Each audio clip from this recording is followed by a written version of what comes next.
If your Acura MDX key fob battery is dead, don't worry, you can still manually unlock your car. First, locate the mechanical key hidden inside your key fob. There's usually a small button or latch on the back or bottom of the fob. Press or slide it to release the metal key blade. Now, insert the key into the driver's door lock cylinder. Turn the key counterclockwise to unlock the door. That's it. You're in.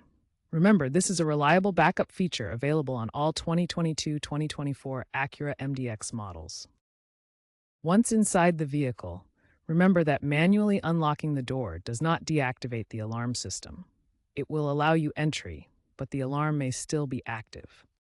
If your car's battery is also dead, you'll need to perform a jump start to power the vehicle.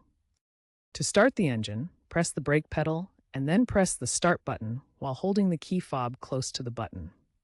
The MDX uses push-button start, so proximity to the fob should allow the car to start even with a dead fob battery.